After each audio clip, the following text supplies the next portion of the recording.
여러분 안녕하십니까? 2월 8일 화요일 LBS 뉴스 시조입니다. 이명박 정부가 아랍에미리트 원전 수주 계약을 체결했다고 밝혔으나 실제로는 본 계약이 이루어지지 않았으며 오히려 이명박 대통령이 본 계약 체결을 위해 정부의 약속 이행을 독려했던 것으로 드러났습니다.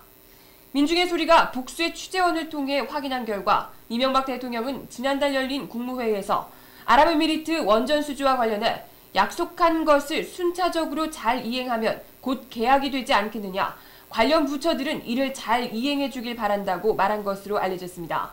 당시 이 대통령의 발언은 외부에 알려지지 않았으며 국무회의에 참석했던 일부 정부 관계자들은 이미 아랍에미리트 원전 수주 계약은 체결된 게 아니었냐며 의아해했던 것으로 전해졌습니다. 또한 민중의 소리 취재 결과에서도 아랍에미리트 측과 한국 측이 체결한 계약은 기본 계약일 뿐인 것으로 드러났습니다. 재작년 12월 27일 한전이 최종 계약자로 선정된 이후 당일 양국 계약 당사자와 상대국 정부 3자가 협약 이행을 담은 기본 계약만이 체결됐고 이후 본 계약이라고 할 수 있는 상업적 계약은 아직 체결되지 않았습니다. 4.27 강원지사 재보궐선거를 앞두고 엄경 전 MBC 사장과 최문순 민주당 의원 등이 여야 후보로 꼽히고 있는 가운데 여야 모두 승부를 예측할 수 없는 여론조사 결과가 나왔습니다. 오늘 여론조사 전문기관 더플랜코리아가 조사한 결과에 따르면 4.27 강원지사 선거에서는 한나라당과 민주당의 예상 후보자들이 팽팽한 경합을 벌일 것으로 나타났습니다. 이번 4.27 강원지사 재보선에서 한나라당 후보를 찍겠다는 응답은 39.9%였으며 민주당 후보를 찍겠다는 응답은 34.7%로 오차 범위 이내의 차이를 보였습니다. 두 정당 이외의 정당 후보를 찍겠다는 응답은 4.6%에 불과했습니다. 하지만 평소 지지하는 정당을 묻는 질문에는 한나라당을 지지한다는 응답이 45%였고 민주당을 지지한다는 응답은 28.4%에 그쳤습니다. 한나라당, 민주당에서 적합한 후보로는 엄경 전 사장과 최문순 의원이 각각 1순위로 꼽혔습니다. 한편 이번 여론조사는 지난 6일 강원도에 거주하는 19세 이상 성인 유권자 1118명을 대상으로 전화 여론조사 시스템으로 진행됐으며 표본 오차는 95% 신뢰 수준에서 플러스 마이너스 2.9%였습니다.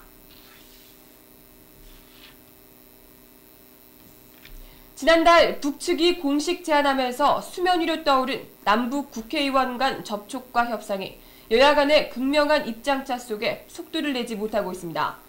북측은 지난달 5일과 25일 우리의 최고인민회의와 남조선 국회 사이의 의원 접촉과 협상을 제기한다며 거듭 대화를 촉구했으며 지난 3일에는 북최고인민회의가 의원 접촉 및 협상을 요청하는 편지를 남측 국회에 보냈다고 밝혔습니다. 하지만 이 같은 북측의 제의에 대해 정치권의 입장이 극명하게 엇갈리면서 적극적으로 추진되는 움직임은 드러나지 않고 있습니다.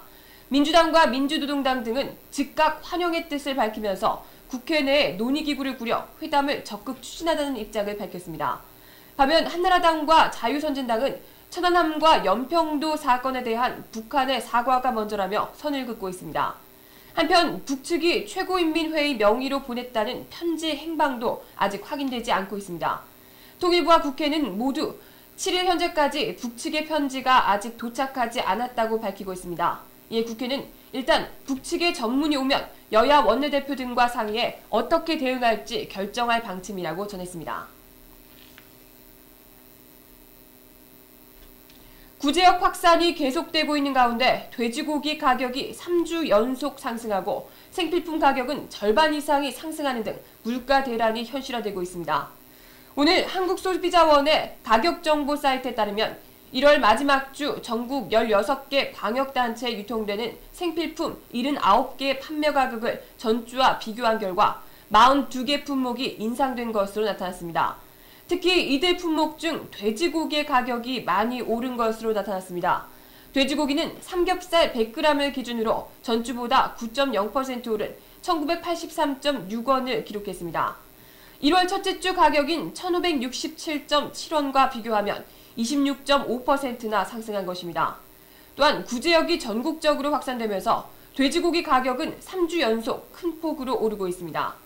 이 밖에도 설 명절과 관련된 두부 가격이 9.1%, 밀가루 6.6%, 설탕 3.1% 등 품목도 가격이 일제히 상승했습니다.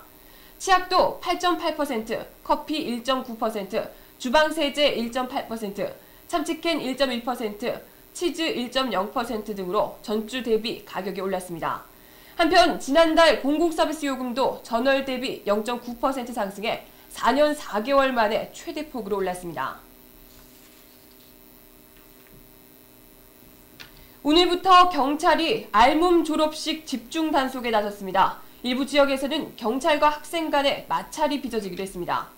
경찰청은 지난 6일 알몸 졸업식 집중 단속 방침과 관련해 초중고등학교 졸업식이 몰린 8일부터 17일을 중점 관리기간으로 정했다고 밝힌 바 있습니다. 오늘부터 시작되는 알몸 졸업식 집중 단속에는 경찰 병력 4만 7천여 명이 투입되며 처벌 대상 행위는 알몸을 강요하거나 알몸 상태로 다니기, 알몸 촬영 및 배포, 금품 갈취, 단체 계약, 밀가루와 달걀 던지기 등입니다. 이에 따라 대전 지역에서는 알몸 졸업식 집중 단속에 나선 경찰과 학생 간 마찰이 빚어지기도 했습니다. 대전 모 고교 앞에서는 실제 경찰과 교사들이 합동으로 졸업생 및 재학생들의 가방을 일일이 조사하고 밀가루, 칼 등을 수거하는 등 뒤풀이 예방 활동을 벌였습니다. 이 과정에서 일부 학생들은 경찰과 교사들에게 적발되지 않기 위해 학교 주변 주택가에 밀가루 등을 숨기는가 하면 교사 및 경찰과 실랑이를 벌이는 장면까지 목격된 것으로 전해졌습니다. 이명박 대통령이 직접 입술을 부르트며 계약 체결을 이끌었다고 했던 대대적 홍보까지 했던 아랍에미리트 원전수주. 알고 보니 기본 계약만 체결했을 뿐 본 계약인 상업적 계약은 아직 이뤄진 게 아니라고 합니다. 국민 앞에서는 샴페인에 탕파레까지 다 터뜨려 놓고서 행여나 본 계약 체결이 안 될까봐 엄청 가슴 졸이고 계시겠군요. 아랍에미리트 파병한 날치기에 100억 달러 대출까지 결국은 다 이유가 있었던 겁니다. 2월 8일 화요일 LBS 뉴스지를 마칩니다. 내일 뵙겠습니다. 정혜림이었습니다.